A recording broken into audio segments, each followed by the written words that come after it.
Hey, welcome back. If you're new here, my name is Bailey, and for the past 5 years, I've been the CEO of a tech company that I started. On this channel, I explore the relationship between performance and self-care. In this video, I'll be sharing my 4-step process for handling rejection, and not just getting through the rejection itself, but actually using it to my advantage in life and in work. Over the past 5 years, I have been rejected by thousands of people. Potential investors, potential customers, romantic interests, startup accelerators, student clubs, even friends. And I think learning how to bounce back from rejection stronger than I was before is my secret weapon.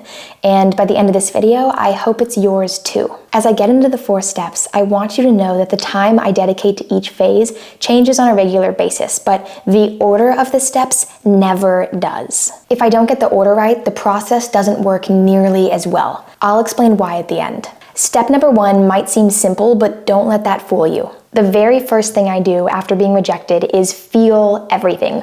Whether I'm sad, angry, embarrassed, resentful, whatever's coming up, I just let it come up. Sometimes I'll listen to angsty or melancholy music just to really get into the process. My playlists for these moments sound a lot like the ones I listened to when I was 14. During this phase, I usually like to call someone and rant about the experience, and occasionally I will cry about it. The goal of this step is to get to the other side of the experience, and that means moving through all of these emotions. I usually give myself about 30 to 60 minutes during this phase just because I don't want my emotional experience to transform into excessive rumination. Once I've felt everything, I always conclude this first phase by giving somebody a call I know who's going through a hard time.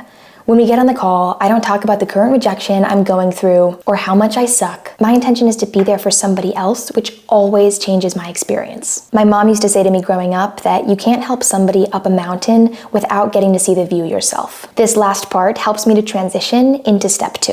Step 2 is where I focus all of my attention on physiological self-care. Everything feels worse when we're not giving our bodies what we need, and I often don't give my body what I need. So when I get to this point, I always do 3 basic things. 1, I get myself a good meal. Whether I make it at home or I go out to one of my favorite restaurants, the first thing I do is make sure that my nutrition is on point. There are a couple of restaurants in Berkeley that I always go to for these occasions, and I definitely look like a sad girl having dinner by herself. But after a rejection, I've learned how important it is to sit down and take care of my basic physiological needs, because oftentimes when I'm in the middle of an existential crisis, what I really need is a sandwich. In addition to getting a good meal, I'm also drinking lots of water, and when I'm done, I try to get some kind of movement in.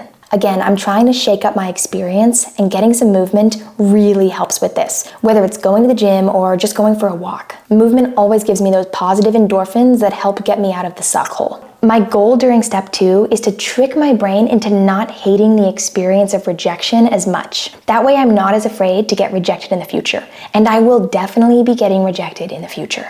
And by hyper-focusing on my physiological needs, I'm showing myself that I'll be able to take care of me no matter what happens. And developing that kind of self-trust makes it way easier for me to continue pursuing the things that I want. If steps 1 and 2 are designed to make the experience suck less, then steps 3 and 4 are here to help me use rejection to my advantage. Step 3 only takes a few minutes, and in this step, I like to leverage what I call the transformational potential of rejection. Basically, that means that since rejection stirs up a lot of emotions, it's a great opportunity to actually make some of the changes we want to see in our lives. So in step 3, I focus on the story that I'm telling myself. This step utilizes the principles from cognitive behavioral therapy, which is built on the premise that it's not events that disturb us. Rather, it's our interpretation of those events. Said another way, we are more impacted by the stories we tell ourselves about our experience than the experience itself. So this is the phase where I like to choose a new story. The first thing I like to remind myself is that rejection is a recipe for growth. When I remind myself that rejection is a necessary component of increasing my performance, it shifts my experience from feeling like I did something wrong to feeling like I'm doing something right. So once I remember that rejection makes me better, I ask how this specific instance can make me better. It's absolutely critical that I've completed steps 1 and 2 at this point, because these questions are not designed to make me feel bad about myself. If I ask these questions while I'm hangry, then my answers will be very different. So it's critical that I take care of myself before asking them. I try to ask this question while I'm sitting in front of my journal, and if you're struggling to come up with an answer, try writing out the question and just let your hand keep writing. Don't stop until you have an answer.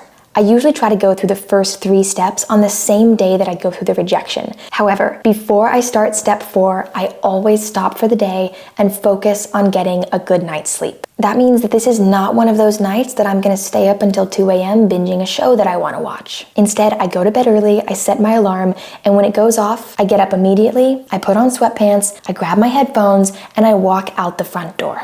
I've learned that if I don't take control of my day after a rejection, it can lead to major ruminating. And remember, I try to leave self-loathing rumination in step 1. When I put on my headphones, I always start listening to something inspiring. I'd recommend listening to whatever motivational content you can tolerate, and if nothing comes to mind, let me know in the comments and I'll share a couple resources. For me, I really like those cheesy motivational videos that are definitely designed for 20-year-old male athletes. But honestly, those videos really do it for me and they make me feel like I could run an Ironman. In step 3, we asked ourselves how this experience could make us better. So we probably got a little bit of direction as to what we should do next. By listening to something inspiring in the morning, we're generating the momentum that we need to actually move in that direction.